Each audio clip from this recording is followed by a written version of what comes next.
79 ఏళ్ల స్వతంత్ర భారత్ చరిత్రలో ఇది ఒక విప్లవాత్మక మైలురాయి.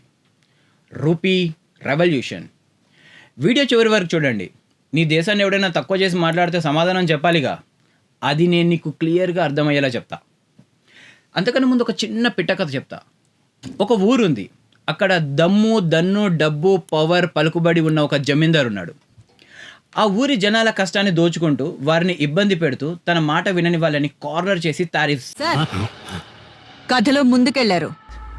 అదే పన్నులు ఇష్టానుసారంగా పెంచేసి ఆ ఊరి వాళ్ళ ఎకనామిక్ లైఫ్ని డిస్టర్బ్ చేస్తూ ఉన్నాడు.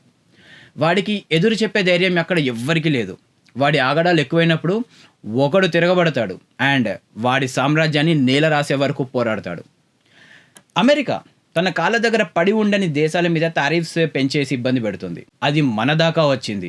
అండ్ దరిద్రం ఏంటంటే అపోజిషన్ దానికి సపోర్ట్ చేస్తూ ఇండియాని మరింత ఇబ్బంది పెట్టింది. అయినా భారత్ ఎక్కడ తగ్గలే, తల వంచలే. America and Indian opposition world 4th largest economy అయిన ఇండియన్ ఎకానమీని డెడ్ ఎకానమీ అని ఇంటర్నేషనల్ ఫోరం మీద ప్రచారం చేశాయి.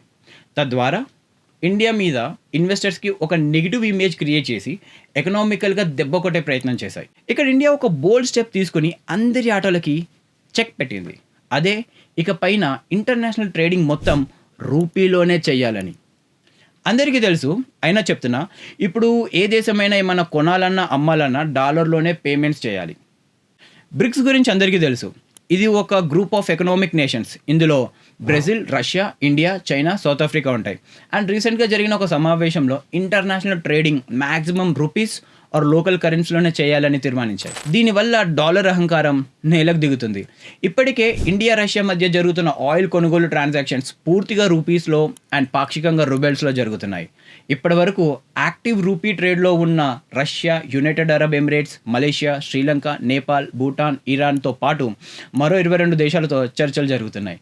దీనికి ఏ కంట్రీస్ రూపీలో ట్రేడింగ్ చేయాలనుకుంటున్నాయో ఆయా కంట్రీస్ మన దేశంలో ఒక వస్త్రో అకౌంట్ ఓపెన్ చేయాలి. అంటే రష్యా ఒక రూపీ అకౌంట్ మన దేశంలో మన బ్యాంక్లో, ఫర్ ఎగ్జాంపుల్ ఎస్బీఐలో ఓపెన్ చేయాల్సి ఉంటుందన్నమాట. ఇక్కడ వస్త్రో అంటే బ్యాంకింగ్ టర్మినాలజీలో యువర్స్ లేదా యువర్ అకౌంట్ విత్ అస్ అని అర్థం. నోస్త్రో అంటే అవర్ అకౌంట్ అని, లోరో అంటే దేర్ అకౌంట్ అని. ఇవన్నీ ఇటాలియన్ వర్డ్స్. ఇప్పుడు ఇటాలియన్ వర్డ్స్ని బ్యాంకింగ్ టర్మినాలజీలో ఎందుకు వాడుతున్నారు అంటే దాని వెనుక ఒక పెద్ద కథ ఉంది. అది చెప్తే టాపిక్ డైవర్ట్ అవుతుంది. కాబట్టి దాని మీద ఒక వీడియో చేసి పెట్టాను, అది ఇక్కడ చూడండి. Coming back to the topic. 2023లోనే ఆర్బీఐ మన ఇండియాలోని 22 బ్యాంక్స్కి ఎస్ఆర్వీఏ అకౌంట్స్ని ఓపెన్ చేసే పర్మిషన్ ఇచ్చింది. ఎస్ఆర్వీఏ అంటే స్పెషల్ రూపీ వస్త్రో అకౌంట్. ఇప్పటి వరకు మన దేశంలో వస్త్రో అకౌంట్స్ ఓపెన్ చేసిన కంట్రీస్ ఏవంటే Guyana, Israel, Kazakhstan, Kenya, Malaysia, Maldives, Mauritius, Myanmar, New Zealand, Oman, Russia, Seychelles, Singapore, Sri Lanka, Tanzania, Uganda, United Kingdom, Bangladesh, Belarus, Fiji and Germany. ఇంతకుముందు ఈ అకౌంట్ ఓపెన్ చేయాలంటే 6 నుంచి 8 వారాలు పట్టేది. ఆగస్ట్ 5 తర్వాత ఆర్బీఐ 24 గంటల్లోపే ఈ అకౌంట్ ఓపెన్ చేసేలా సర్క్యులర్ రిలీజ్ చేసింది.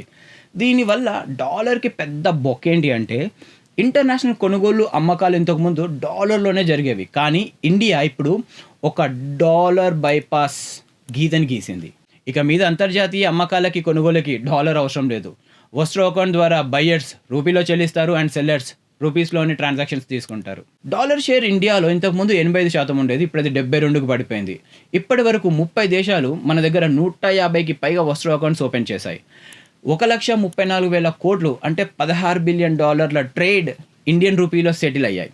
ఇప్పటి వరకు ఎదురు నిలబడేవాడు, ఎదురు చెప్పేవాడు లేక డాలర్ ఏకాధిపత్యాన్ని ప్రదర్శించింది. ఇప్పుడు రూపీ ఒక సరికొత్త రైవలరీని స్క్రీన్ మీదకి తెచ్చింది.